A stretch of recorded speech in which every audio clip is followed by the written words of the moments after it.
Em nome do Pai, do Filho e do Espírito Santo. Amém. Ave Maria, cheia de graça, o Senhor é convosco. Bendita sois vós entre as mulheres, e bendito é o fruto do vosso ventre, Jesus. Santa Maria, Mãe de Deus, rogai por nós, pecadores, agora e na hora de nossa morte. Amém. Boa noite. Boa noite. Hoje nós vamos iniciar nossa aula fazendo uma recapitulação bem breve daquilo que nós vimos no primeiro encontro sobre os mandamentos, porque foram vários assuntos, o calor estava imenso e com certeza talvez difícil de associar tanta coisa num dia só, tá bom?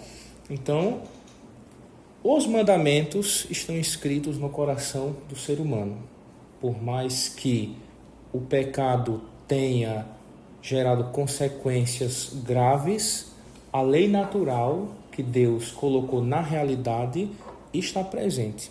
Apesar de algumas nações, como nós vimos, não conseguirem percebê-la, sendo preciso a revelação divina, ok? Então, os mandamentos estão gravados na alma de cada ser humano. Uma vez que você é a imagem e semelhança de Deus, você tem a dignidade de um filho de Deus, uma imagem divina, você reflete Deus. A dignidade humana surge daí. Eu preciso respeitar você, eu preciso amar você, porque você é como outro Deus, em aspas, para mim, porque você é a semelhança dele. É por isso que a moral é necessária. Nós não podemos ficar somente no dogmático, no credo. Nós aprendemos muitas coisas no credo. Jesus, Deus, homem, a Virgem Maria, a ressurreição dos mortos. Mas, aderindo a essa fé, você diz, eu creio, eu professo, muda de vida. E a mudança de vida é o quê? É a moral que nós estamos estudando agora na terceira parte do catecismo. Tá bom? Então, nós vimos a respeito dessa dignidade, da consciência que cada ser humano tem, que não tem como remover. Você sabe que você tem alguma coisa a mais do que os animais, a mais do que as plantas. Você tem a consciência do que é certo e do que é errado. Às vezes pode até parecer besteira, mas pensadores antigos, modernos e contemporâneos atacaram e ainda atacam essas verdades católicas com o seu ceticismo. Tem pensador antigo que fala, não existe o justo e o injusto. É tudo relativo. Cada pessoa, a partir da sua experiência, diz o que é bom e o que é mal. E também, no nosso mundo, existe gente que fala isso. Até gente da era contemporânea que atacaram os valores tradicionais, como esses filósofos, esses pensadores mais recentes. E nós, como ficamos diante de tudo isso? Porque eu tenho que dar uma resposta, não é? Para Deus, Deus é o problema filosófico que necessariamente eu preciso de uma resposta. Você pode até ignorar outros problemas, as causas, o bem ou o mal, mas Deus você necessariamente dá uma resposta. Ou ele existe, ou ele não existe, ou você é indiferente. É três coisas, você tem que responder com a sua vida. Então Deus é um problema magno que a filosofia estuda e debate junto com os teólogos, a fé, e você responde, não é? Nós vimos o primeiro mandamento, as principais causas que levam ao pecado grave, aquele pecado mortal que só a confissão perdoa, como a heresia, o agnosticismo, que é isso, você ser indiferente a Deus, dizer que Deus é inalcançável, bruxaria, idolatria, essas coisas a respeito do primeiro mandamento, e as faltas veniais também, como você omitir as suas orações cotidianas, não é? Todas essas coisas. Isso é só para nós recapitularmos. Esse é um mandamento direcionado a Deus. Nós vamos ver hoje mais dois mandamentos que diz respeito ao Senhor. Lembra que as tábuas têm uma divisão, aqueles que diz respeito a Deus e aqueles que diz respeito ao próximo, nós vamos ver os 3 que dizem respeito a Deus. Amar ao Senhor Deus com todo o teu coração, com todas as tuas forças, e ao próximo com a si mesmo. Não tomar o seu santo nome em vão. E o terceiro, guardar domingos e festas. Alguém pode dizer assim, mas Frei, eu estava lendo a Bíblia e eu vi que tem uma diferença dos mandamentos da Bíblia do que aqueles que a igreja coloca, não é? Porque se você for lá no texto mesmo de Moisés, você vai ver que não está guardar domingos e festas. Vai estar outra coisa, vai estar sobre o sábado. Vai estar mais ou menos assim, ó. Lembra-te de santificar o dia do sábado.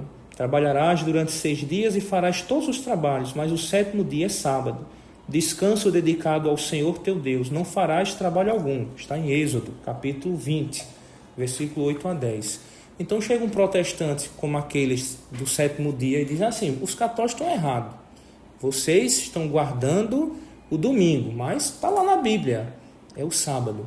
Só que eles morrem aí. Eles ignoram o restante. É como se a Bíblia fosse algo congelado.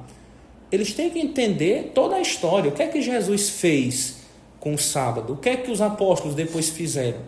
A igreja não é uma religião de um livro, como o protestantismo.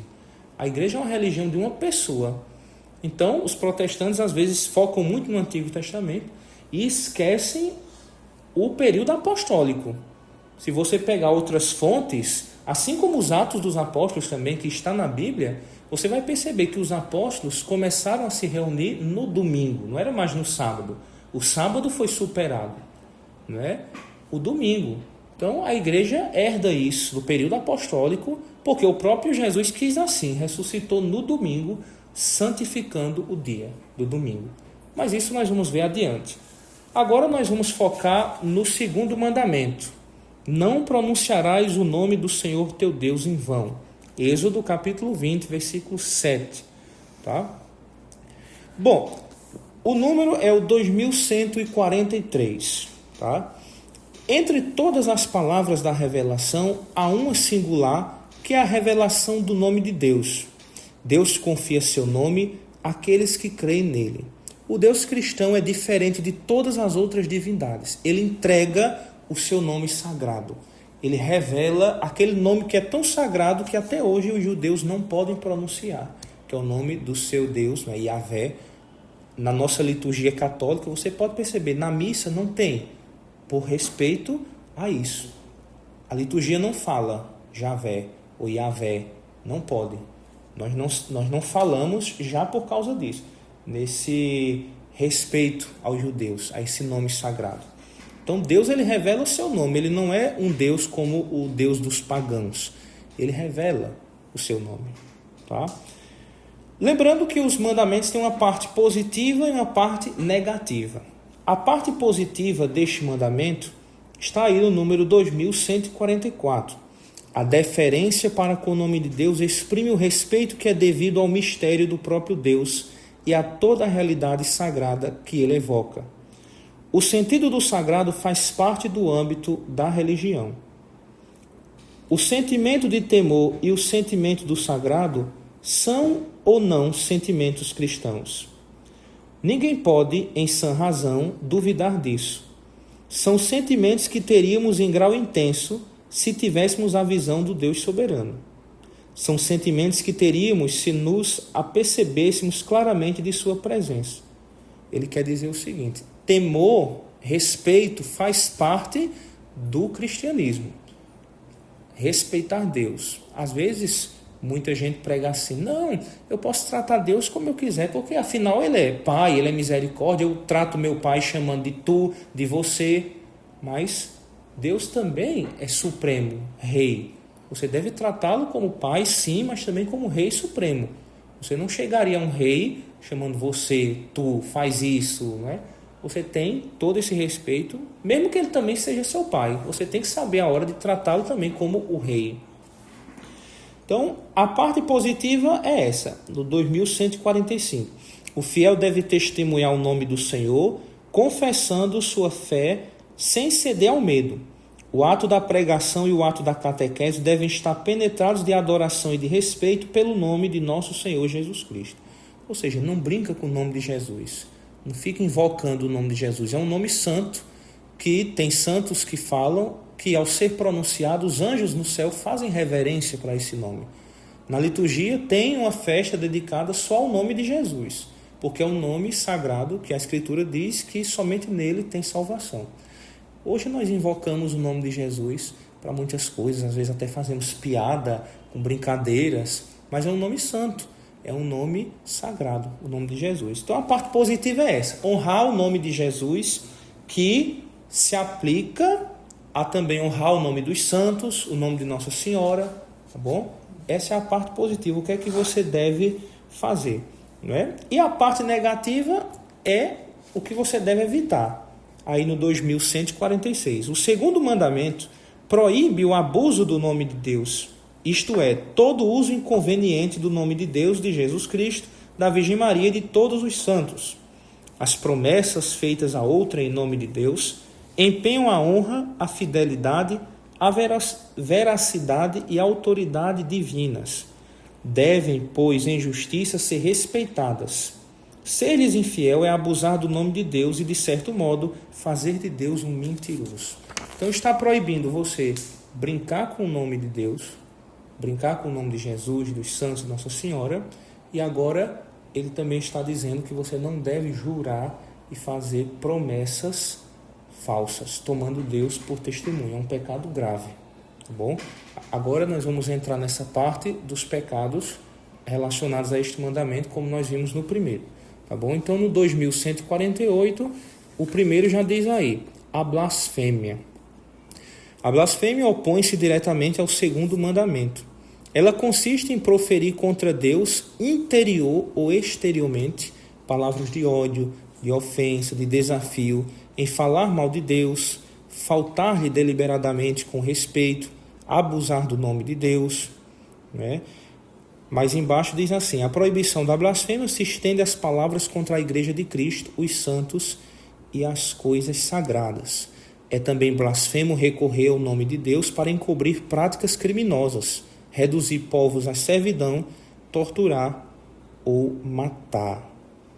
Isso é o que proíbe o mandamento, a blasfêmia. Você praguejar contra Deus, você ofender também a sua igreja, os seus santos, como por exemplo, muitas pessoas blasfemam hoje contra a Virgem Maria, dizendo, Maria era virginada, Maria tinha muitos filhos.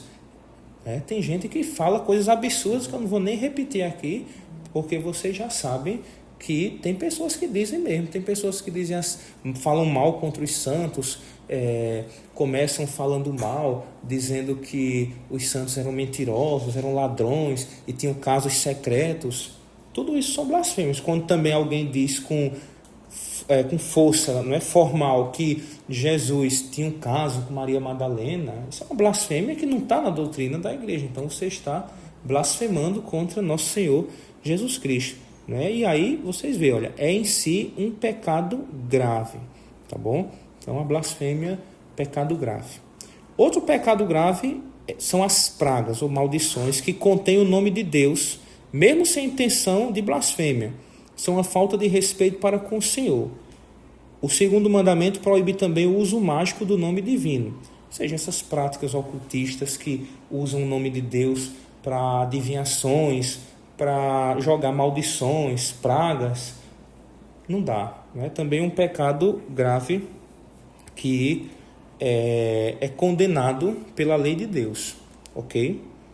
2150. O segundo mandamento proíbe o juramento falso. Fazer juramento ou jurar é invocar a Deus como testemunha do que se afirma. É invocar a veracidade divina como garantia de nossa própria veracidade. Mas um pouco abaixo, o juramento falso invoca Deus para ser testemunha de uma mentira. Então, também é pecado grave. Você jurar por uma mentira. Você dizer, eu juro por Deus que eu sou a pessoa mais inteligente do mundo. Vamos supor, não é um absurdo aquilo que eu estou falando, mas, por exemplo...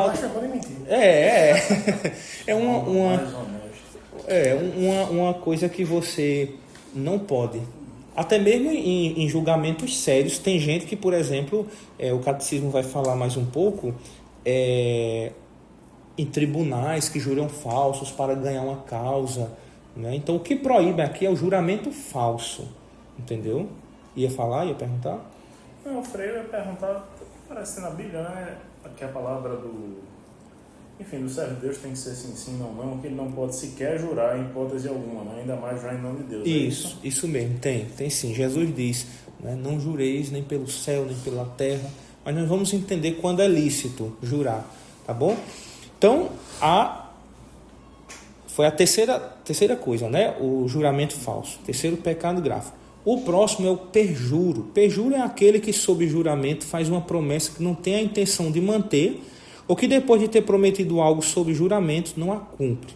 Então, também é uma falta grave de respeito para com o Senhor, o perjuro. Você promete uma coisa, você jura, mas você já tem a intenção de não fazer. Você sabe que a pessoa, se você prometer, ela vai lhe fazer um favor, mas você já está com a mente pensando que não vai fazer aquilo, era só para enganá-la.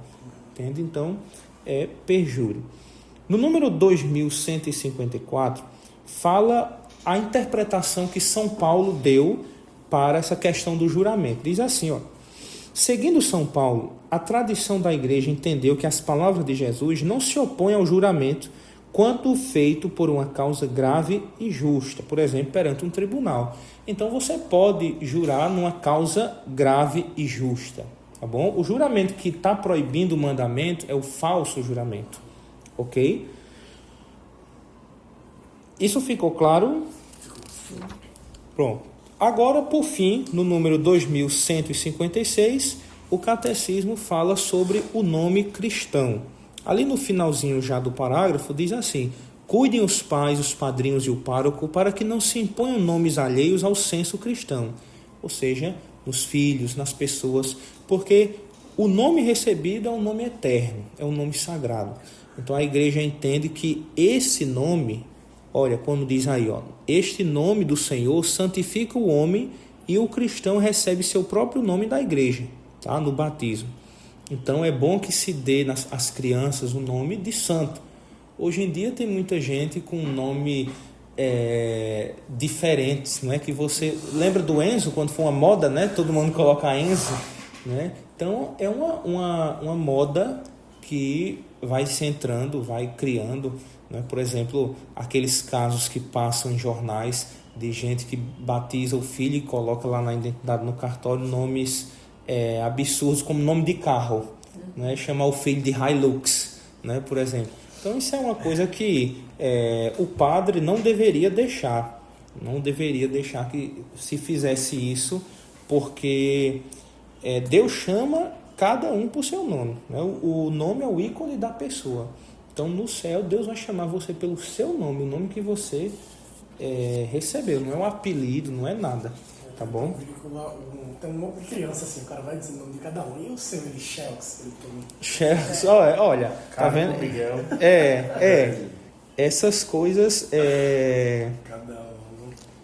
são verídicos, ainda bem que eu falo os exemplos e vocês sabem, né? Porque às vezes o pessoal pensa que é brincadeira, né? Mas é sério, tem gente que coloca nomes assim, né?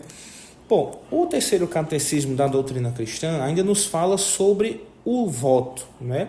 O voto é uma promessa feita a Deus de uma coisa boa, para nós possível e melhor que a coisa contrária a que nós nos obrigamos, como se nos fosse preceituado. Então, você realizar um voto é algo que você deve fazer com um acompanhamento do seu diretor espiritual, porque transgredir os votos que você faz é pecado, tá bom? Então nós devemos ter esse conselho do confessor, né? Uma grande reflexão antes de nós fazermos um voto, né? Porque só a dispensa do bispo ou a do papa, a depender do voto, pode liberar você, entendeu? Então antes de você fazer um voto a Deus, tenha cuidado, né?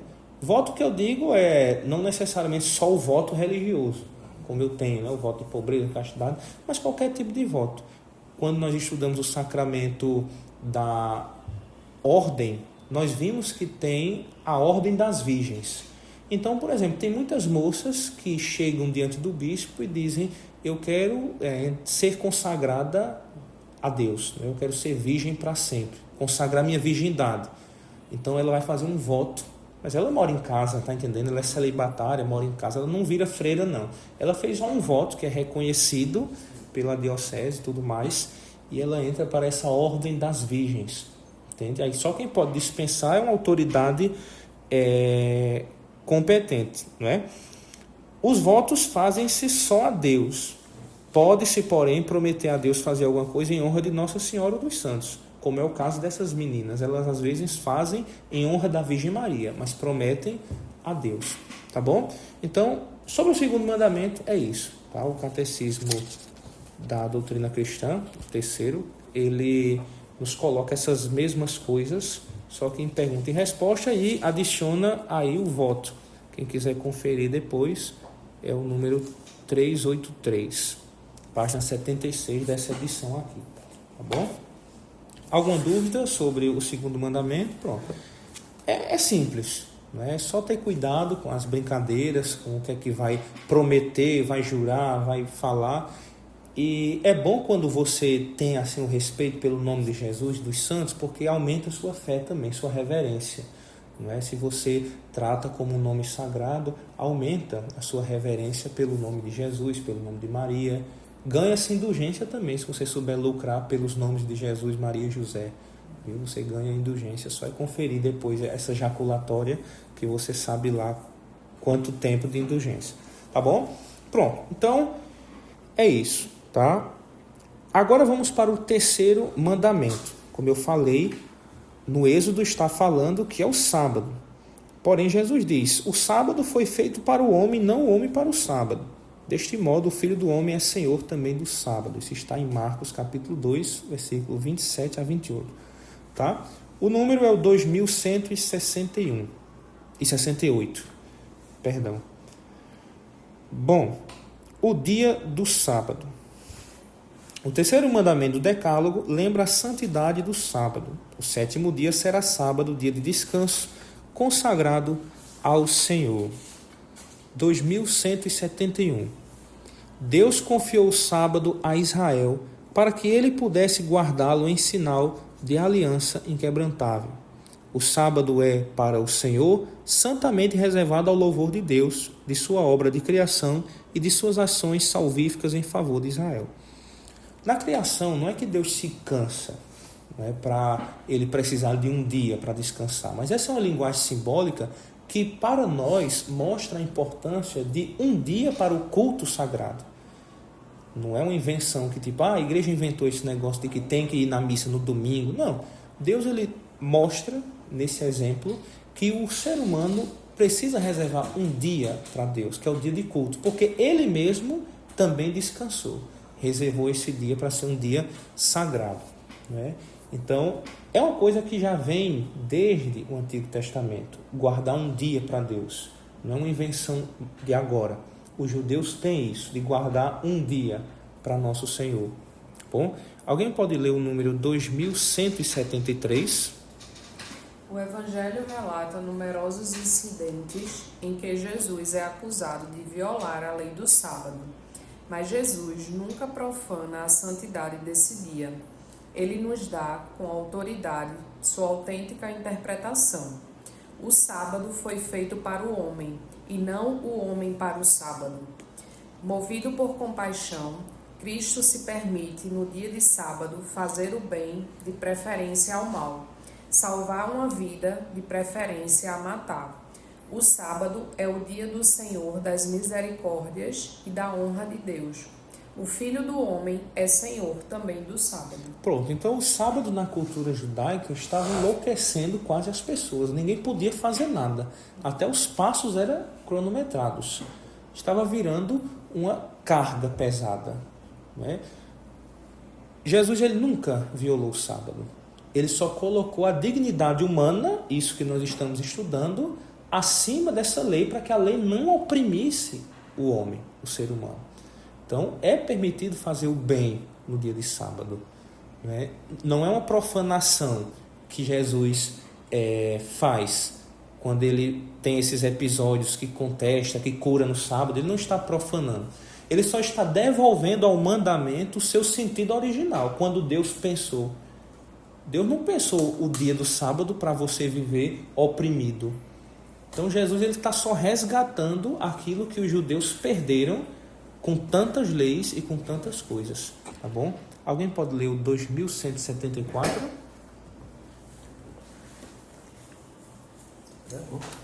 Jesus ressuscitou dentre os mortos no primeiro dia da semana. Como o primeiro dia, o dia da ressurreição de Cristo lembra a primeira criação. Como o oitavo dia, que segue ao sábado, significa a nova criação inaugurada com a ressurreição de Cristo. Para os cristãos, ele se tornou o primeiro de todos os dias, a primeira de todas as festas, o dia do Senhor. Pronto, pode pular para aí embaixo. Reunimos-nos todos os dias, todos no dia do sol, porque é o primeiro, após o sábado dos judeus, mas também o primeiro dia, em que Deus, extraindo a matéria das trevas, criou o mundo. E, nesse mesmo dia, Jesus Cristo, nosso Salvador, ressuscitou dentre os mortos. Isso é São Justino falando. Um santo padre lá do tempo apostólico. Ou seja, é muito antigo. Isso não tem como competir com os protestantes. Isso dá de lapada. Porque é um cara que está falando que os cristãos começaram a se reunir no dia do sol, que é o dia do domingo. Né? Domingo, em inglês, não fica Sunday, né? Dia do sol, né? Porque a nossa tradução é a latina, né? Que fica domingo, dia do Senhor, entende? Mas, pela ressurreição de Jesus, os cristãos começaram a ter este dia sagrado como a plenitude do sábado. Tá? Pode continuar aí no 2175, por favor. O domingo se distingue expressamente do sábado, ao qual sucede cronologicamente a cada semana e cuja prescrição espiritual substitui os cristãos, leva à plenitude na Páscoa de Cristo, a verdade espiritual do sábado judeu e anuncia o repouso eterno do homem em Deus, pois o culto da lei preparava o mistério de Cristo. E o que nele se praticava prefigurava, de alguma forma, algum aspecto de Cristo. Aqueles que viviam segundo a ordem antiga das coisas voltaram-se para a nova esperança, não mais observando o sábado, mas sim o dia do Senhor, no qual a nossa vida é abençoada por ele e por sua morte. Isso já é o testemunho de Santo Inácio de Antioquia, na sua epístola aos Magnésios. As cartas de Santo Inácio quase entravam na Bíblia, não entraram por pouco ali no Novo Testamento. Mais uma vez ele atesta, um cara ali dos primeiros tempos, dos primeiros séculos do cristianismo, atesta, os cristãos se reúnem no domingo. O sábado foi superado. Cristo, na nova lei, superou o sábado. Tá bom? As cartas de Santo Inácio, eu lembro deles. É impressionante, porque até a escrita lembra muito as cartas de Paulo, né? Isso mesmo. Quem quiser, na MBC, na Biblioteca Católica, tem um box de Santo Inácio. É de Santo Inácio não, né? É dos mártires, eu acho. Que vem as cartas, as pequenininhas, para quem quiser dar uma lida. Foi R$10, eu comprei bem baratinho, é bem fininho. Ele vende solto também. Então, o culto dominical, isso no número 2176, cumpre o preceito moral da antiga aliança, cujo ritmo e espírito retoma ao celebrar cada semana o Criador e o Redentor de seu povo. Então, nós, com a virtude da religião, lembra quando nós vimos isso lá na primeira aula? A virtude da religião, que é você dar a Deus o culto interior e exterior. Nos domingos fazemos isso, damos a Deus o culto exterior, que é o culto da virtude da religião, é a missa, né? O culto dominical, tá bom? Alguém pode ler o 2177? A celebração dominical do dia e da Eucaristia do Senhor está no coração da vida da igreja. O domingo, dia em que, por tradição apostólica, se celebra o ministério pascal, deve ser guardado em toda a igreja como dia de festa de preceito por excelência. Então, todo domingo é dia de preceito. Todo domingo. Se perder uma missa dominical, é uma falta grave, tá bom? Guarda isso por enquanto. Depois nós vamos ver as exceções, mas coloca a primeira coisa na cabeça. Você tem o dever com Deus, de dar-lhe o culto no dia do domingo. E se você não cumprir isso, é um pecado grave, tá bom? Pode continuar aí. Igualmente, devem ser guardados o dia do Natal do nosso Senhor Jesus Cristo, da Epifania, da Ascensão e do Santíssimo Corpo e Sangue de Cristo, de Santa Maria, Mãe de Deus, de sua Imaculada Conceição e Assunção, de São José, dos santos apóstolos Pedro e Paulo, e, por fim, de todos os santos. Pronto, então, além do domingo, a igreja reconheceu que tem algumas celebrações que elas são tão importantes para nós, que se nós deixarmos de participar delas, constitui também um pecado grave. Por isso que é guardar domingos e festas. Isso mesmo. Então, essas são as celebrações que nós devemos participar. Natal do Senhor, a Epifania, a Ascensão, Corpo e Sangue de Cristo, Corpus Christi, né? Santa Maria, Mãe de Deus, Imaculada Conceição e Assunção, São José, os apóstolos Pedro e Paulo e, por fim, todos os santos. Então, a conferência daqui do Brasil tem a permissão, de acordo também com a Santa Sé, de transferir essas datas para o domingo. Porque a lógica é o seguinte, por exemplo, vamos supor que Pedro e Paulo ou Assunção caiu num dia de semana. O Estado não quer saber se você é católico ou não. Ele quer que você bota para você trabalhar. Ele não vai dar feriado, né, nos dias santos. Raramente, às vezes, tem um feriado, né, quando é Corpus Christi, porque é uma coisa mais séria, mas raramente se tem. Então, se cair num dia de semana, como é que você vai participar?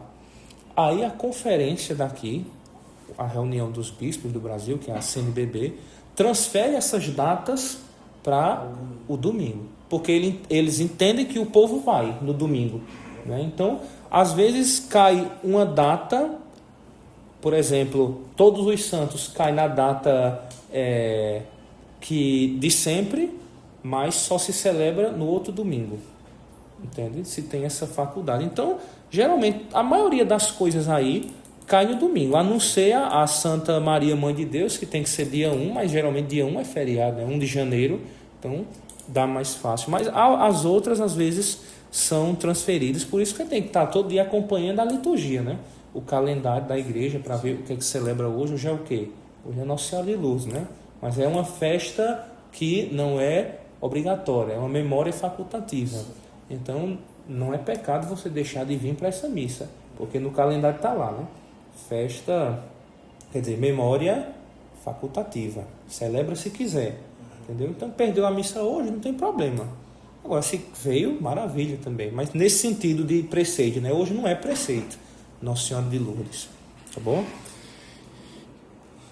Agora você pode ler, por favor, esse pequeno texto abaixo do número 2178, a tradição. A tradição guarda a lembrança de uma exortação sempre atual. Vir cedo à igreja, aproximar-se do Senhor e confessar seus pecados, arrepender-se na oração. Participar da Santa e Divina Liturgia, terminar a oração e não sair antes da despedida. Dissemos muitas vezes, este dia vos é dado para a oração e o repouso.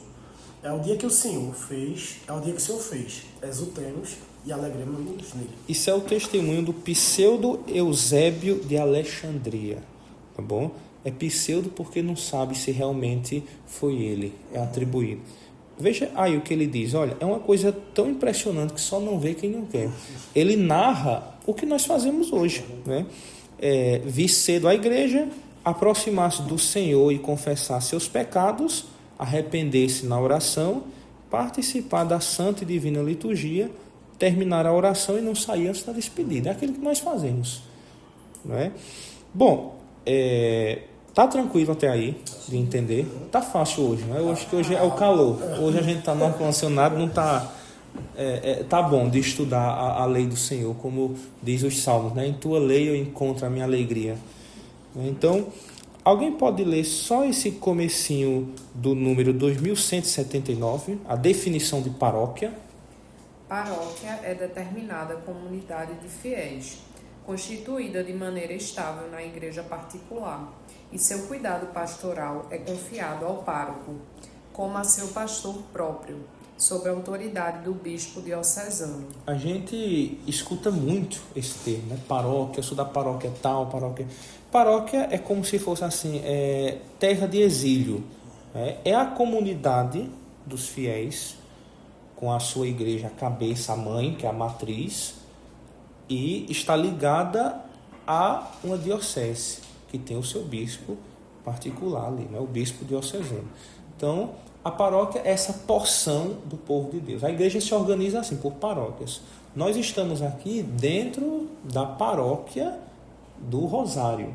Aqui o convento não é paróquia. Aqui é o convento. Mas a mãe da paróquia é lá, a igreja do Rosário. Entende? Então nós pertencemos a essa paróquia. Entende? A mãe é aquela. As outras igrejas daqui dessa redondeza são filhas daquela. Isso que é a paróquia. Entende? E a diocese é o quê? O conjunto de todas essas paróquias, de toda essa região aqui metropolitana, sob a direção do bispo e seus auxiliares. Entende? Isso é a diocese. Uma coisa mais canônica, uma coisa mais jurídica, as paróquias são consagradas a um santo, não é? É isso, a paróquia. É a porção do povo de Deus. Por isso, quando vocês vieram para a catequese, eu disse logo, olha, vocês são filhos de outras paróquias. Esse serviço deveria estar sendo feito lá. Né? Nós abrimos a exceção aqui, mas é lá. Porque aqui, vamos supor, vocês fazem a primeira comunhão. Nós anotamos tudo no livro de tombo, dá o certificado, a lembrancinha. Aí vocês chegam lá na paróquia de vocês e vão comungar. Aí o padre olha assim e vai dizer, mas eu nunca vi vocês aqui. Vocês fizeram com quem essa primeira comunhão? Ah, não, foi com o frei lá da paróquia do Rosário. Como assim? Mas vocês são dessa paróquia aqui? Como é que vocês estão indo buscar os sacramentos lá? Né? Então, é isso. A divisão da paróquia, você entende que você é um filho espiritual de lá. Né? Mas, hoje, a gente tem um fenômeno que o pessoal está trocando muito de paróquia. Hoje, principalmente uma cidade assim como essa, não gostei do padre daqui, eu vou para outra paróquia de lá, não gostei de lá, eu vou para cá, não sei o que. Vai trocando, né? Coisa que antigamente era mais difícil. As pessoas parecem ter um zelo maior pela sua paróquia de origem. Mas hoje, por um lado é bom que os padres têm que se cuidar, né? Para oferecer ao povo o melhor possível. Porque senão o pessoal deixa mesmo de frequentar. E tem com razão, né? Porque o próprio direito canônico diz que o fiel merece receber o rito, por exemplo, da missa, como o missal prevê. Né? Então, tem paróquias que estão ficando vazias porque os próprios padres não estão dando assistência mais ao povo. Então é justo que o povo vá para onde dá assistência, né? Porque é o bem espiritual dos fiéis. Tá bom? Agora nós vamos ver sobre a obrigação do domingo. Tá? Como é que você é obrigado. Isso no número 2180. Alguém pode ler aí o satisfaz? Satisfaz ao preceito de participar da missa quem assiste à missa celebrada segundo o rito católico, no próprio dia de festa ou na tarde do dia anterior. Pronto, então já melhorou. Você tem a obrigação de dar culto a Deus uma vez por semana, que é no domingo, e você satisfaz assistindo a missa no próprio dia ou na tarde do dia anterior. Dessas festas também, ok? Você pode cumprir esse preceito nas vésperas dessa solenidade, dessa celebração, ou no dia com o rito católico. Aqui no catecismo não fala a respeito se deve ser o rito mesmo, quer dizer, o rito não, o formulário do dia. O que é que eu quero dizer com isso? Por exemplo, você foi para a missa domingo, na sua igreja. Mas você não viu o horário e acabou chegando lá, era uma missa de casamento. Então estava tudo errado as leituras, não era a do dia, do domingo. Não era a leitura, não eram outras orações, né? Mas cumpre o preceito. Não importa o formulário. Se você vai participar da missa no domingo ou no sábado, na tarde do dia anterior, cumpre o preceito, independente do formulário. Entendeu? Então não se preocupe em relação a isso. Tá? Pode continuar, por favor. A Eucaristia do domingo fundamenta e confirma toda a prática cristã. Por isso, os fiéis são obrigados a participar da Eucaristia nos dias de preceito, a não ser que sejam justificados por um motivo muito sério, por exemplo, uma doença, cuidado com os lactantes, ou se forem dispensados pelo próprio pastor. Aqueles que deliberadamente faltam a esta obrigação cometem pecado grave. Pronto, então aqui já vai outra exceção para a gente, ok? Repetindo, você tem que prestar culto a Deus no domingo, nos dias santos, tá? Você pode fazer isso na sua paróquia, em qualquer paróquia do mundo, tá bom? Cumpra esse preceito como? Na missa do dia ou da tarde do dia anterior, mas tem exceções, tá bom? Não deixa isso prejudicar você. Por quê? Porque se você faltar por um motivo sério ou atrasar por um motivo sério, porque o mandamento da igreja é assistir a missa toda, né? Do começo ao fim. Mas se for um motivo sério, não se comete pecado grave, pecado mortal. Ele mesmo diz, uma doença, você está cuidando de uma pessoa que está doente, tem as exceções. Você não comete pecado grave se você deixar de vir à missa do domingo, dos dias santos, por coisas assim. Entende? Coisa que também às vezes você não tem como controlar. Você estava vindo e o trânsito muito cheio, você não tinha intenção de se atrasar, saiu no horário de costume, mas sei lá, tinha um acidente ou sei lá, alguma coisa quebrou, o pneu furou, coisas assim, entende? Então a igreja é mãe, a igreja ela entende, né? Ela dá todas as chances para você cumprir os mandamentos. Ela não é como a lei judaica que tipo assim, olha ali, ó, tá vendo, ó, pecou, viu? Vai se confessar. Ela só diz a regra, mas também ela é mãe para entender as exceções, porque ela sabe das necessidades dos seus filhos, né? Então tem muitas exceções que você pode faltar essa missa dominical, tá bom? O catecismo, até no número 2183, ele olha para as comunidades que não tem padre. Porque, por exemplo, uma senhora no sítio que só tem missa na cidade, já de 80 anos, ela está pecando todo domingo sem ir para a missa? Olha aí o que ele diz, ó. Por falta de ministro sagrado ou por outra causa grave, se a participação na celebração eucarística se tornar impossível, recomenda-se vivamente que os fiéis participem da liturgia da palavra, se houver na igreja paroquial ou em outro lugar sagrado, celebrada segundo as prescrições do bispo diocesano, ou então se dediquem à oração durante um tempo conveniente a sós ou em família, ou em grupos de famílias, de acordo com a oportunidade. Você pode santificar o domingo sozinho, se por uma causa grave você não puder ir à missa. Você pode santificar. Como? Você pode rezar o texto nessa intenção. Tem o próprio método de santificação que eu mandei no grupo, né, onde você pode ler as leituras do dia, o evangelho, rezar o texto nessa intenção, as orações do missal. Tem muitas formas que você pode santificar o domingo. O que não dá é passar em branco, digamos assim.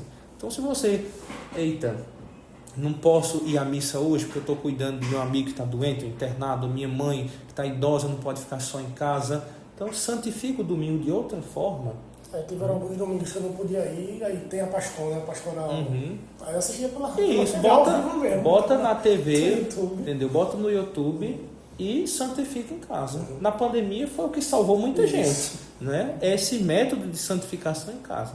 Se você conseguir santificar os dias santos, você não comete pecado, não precisa, né, você se confessar por causa disso, tá bom? Então, está entendido? Sim. Ok, essa questão sobre a santificação do domingo. Pronto. Aí no final, onde tem dia de graça e de interrupção do trabalho, o catecismo vai dizer que o mandamento, ele não só diz para você santificar o domingo, mas também evitar o trabalho no domingo, porque o domingo é o dia de descanso, tá? Mas que tipo de trabalho, né? Aí nós vamos ver como é que ele diferencia dos judeus, né? Que não podia nem fazer o bem se fosse no sábado, tá bom? Nós vamos ler aí o número 2185. Alguém pode ler? Durante o domingo e os outros dias de festa de preceito, os fiéis se absterão de se entregar a trabalhos ou atividades que impedem o culto devido a Deus, a alegria própria ao dia do Senhor, a prática das obras de misericórdia e o descanso conveniente do espírito e do corpo. As necessidades familiares ou uma grande utilidade social são motivos legítimos para a dispensa do preceito do repouso dominical. Os fiéis cuidarão para que dispensas legítimas não acabem introduzindo hábitos prejudiciais à religião, a vida familiar e a saúde. Pronto, então a lei é o seguinte: domingo é dia de descanso, é o dia que você não vai assumir nada, você vai procurar um tempo para honrar Deus e descansar das suas atividades semanais. Porém, ele coloca a exceção: as necessidades familiares ou uma grande utilidade social são motivos legítimos para a dispensa do preceito do repouso dominical. Então, por exemplo, se tem alguma coisa para fazer que é justa, que é urgente, tanto na sua família como na sociedade, às vezes tem empregos que você não pode faltar no domingo, então tem que trabalhar. Você pode estar dispensado disso, desse repouso dominical. Mas ele também diz, olha, agora cuidado para isso não virar uma forma de você acabar prejudicando a sua religião, a vida familiar e a saúde. Porque às vezes você faz assim, não, eu sei que eu posso santificar o domingo de outra forma, então hoje eu não vou para a missa mesmo não. Eu vou trabalhar, eu vou pegar um extra, um plantão extra e não vou mesmo não. Aí você pega um costume de fazendo isso, você vai aos poucos perdendo o gosto de missa. Então vai prejudicando a sua religião. Outra coisa é a família. Às vezes você, no domingo, está fora, você nunca tem tempo para estar com seus filhos, com a sua esposa, com o seu esposo, com a família. Então você vai ficando muito ausente no período que era para você descansar. Você trabalha todos os dias da semana e no domingo você ainda arruma uma coisa fora para ir. Então isso vai prejudicando a unidade familiar. E por fim a saúde também. A saúde, às vezes, você trabalha tanto, o corpo precisa de um descanso, de um repouso. A mente também, por mais que o corpo não canse, mas isso é prejudicial para a sua saúde.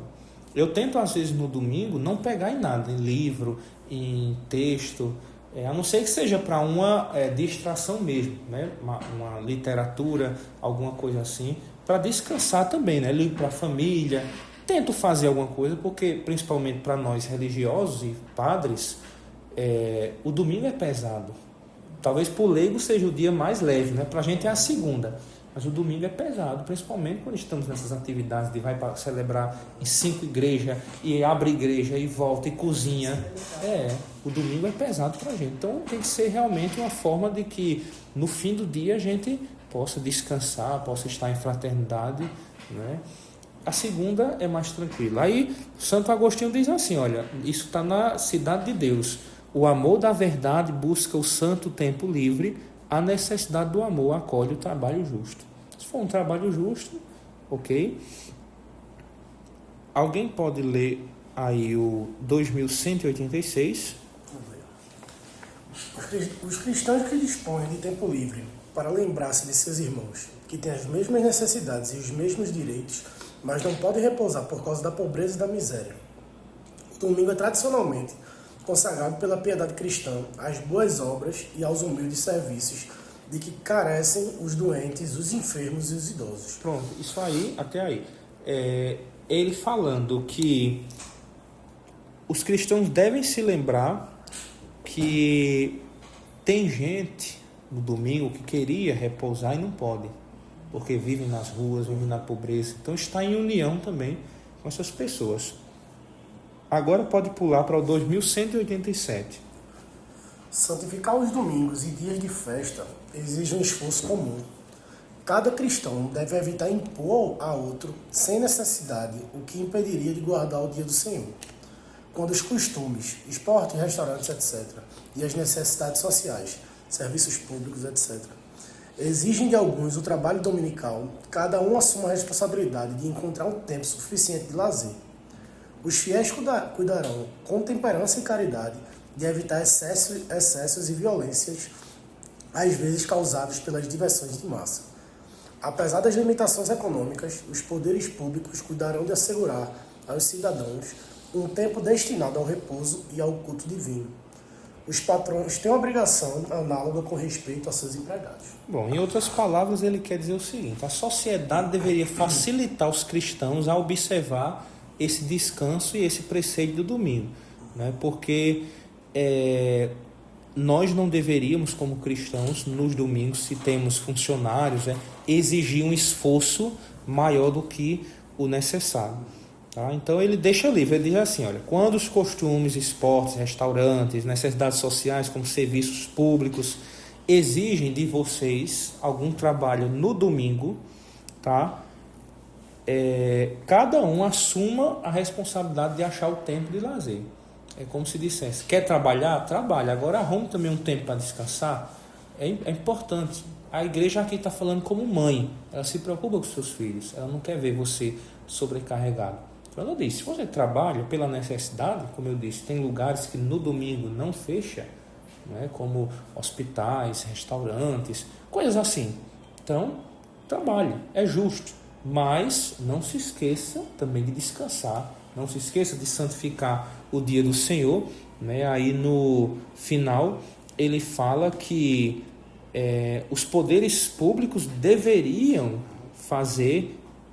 assegurar o tempo do repouso e do culto divino, né? Se nós vivêssemos numa sociedade cristã de fato, talvez, não sei, a igreja e o Estado juntos novamente, se teria oficialmente uma programação no calendário civil também católica, né? Quando fosse um um dia santo para a igreja, o Estado desse o feriado também, né? Mas hoje nós não temos mais isso. Hoje cada um trabalha do seu jeito, né? E às vezes não quer nem dar. Às vezes dá o dia 25 do Natal a pulso, né? Não quer dar o 24 também. Tá bom, então, só para terminar, aí no finalzinho do 2188 diz assim: se a legislação do país ou outras razões obrigarem a trabalhar no domingo, que apesar disso, este dia seja vivido como o dia de nossa libertação, que nos faz participar desta reunião de festa, desta Assembleia dos Primogênitos, cujos nomes estão escritos nos céus, de acordo com a carta aos Hebreus, capítulo 12, versículo 22 e 23. Então, deveria-se ter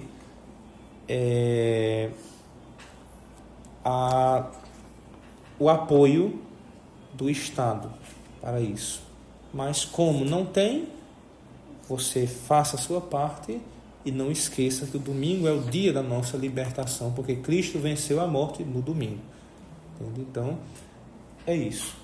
Alguma dúvida? Alguma coisa que você queira contribuir? Não. Tranquilo, né? Os mandamentos é mais um faz, não faz, né? Não precisa de muita base filosófica, teológica para você entender isso, tá? Bom, o terceiro catecismo da doutrina cristã só faz repetir o que o catecismo de João Paulo II fala. Eu só acho interessante dizer o seguinte, assim, ó, ele diz: trabalhando em dia santo, comete-se pecado mortal. Não obstante, não há culpa grave se o trabalho dura pouco tempo. Ou seja, aquilo que nós estávamos falando. Você se dá excessivamente a esse tipo de trabalho, você deveria acusar na confissão, tá bom? Porque você mesmo está se tirando disso, né? Desse repouso que o próprio Deus pediu, tá? Mas nada que seja difícil de observar. Eu acho que quando nós vamos estudando essa realidade de pecado, vocês percebem que o pecado não é uma coisa como às vezes a gente se desespera. Tem gente que diz assim, né? Para a igreja, piscou, pecou, né? Tem muita coisa. Mas você vê que são coisas assim que você vê que você pode deliberar. Você pode aplicar aquelas 3 coisas nisso, né? O objeto, o consentimento e a consciência. Não é uma coisa que você faz inconsciente. Se você deixa de santificar o domingo, não é inconsciente, né? A não ser que você não saiba que deixar de santificar o domingo é um pecado mortal. Mas você percebe que não é essa agonia toda que algumas pessoas falam de dizer assim, é tudo pecado, não pode nada, ninguém sabe mais o que é certo e o que é errado. Não, você tenta encaixar essas 3 coisas, né? Como é que eu sei que faltar à missa no domingo é um pecado grave? Só eu encaixar. Qual é a matéria? Qual é o objeto disso? Tem um mandamento, tem nos 10 mandamentos. Nós estamos vendo agora, o terceiro. Então já tem um ponto. Eu tenho consciência disso? Tem. Agora nós estudamos, você tem consciência, então 2 pontos. Você vai consentir nisso, mesmo assim, você sabendo, você vai faltar? Vai, pronto. Está completo os 3. Acho que depois da consciência, eu pequei muito mais. Aí o cara sabe, né? Agora Pois é a consciência, mas a verdade de Cristo liberta, né? A verdade... Dizer ignorância é uma bênção, acho que é isso. O Dostoiévski não fala assim que todo conhecimento expulsa você de um paraíso, né? Como Eva foi querer o conhecimento do bem e do mal, saiu do paraíso. Então, às vezes, quando a gente está na ignorância, é muito bom, né?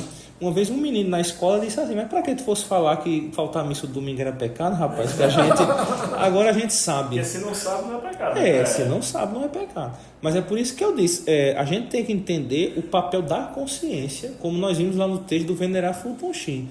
Porque se a gente não entender que nós temos essa consciência que ninguém pode tirar e que não vem só de mim, né, eu posso manipular essa questão do pecado.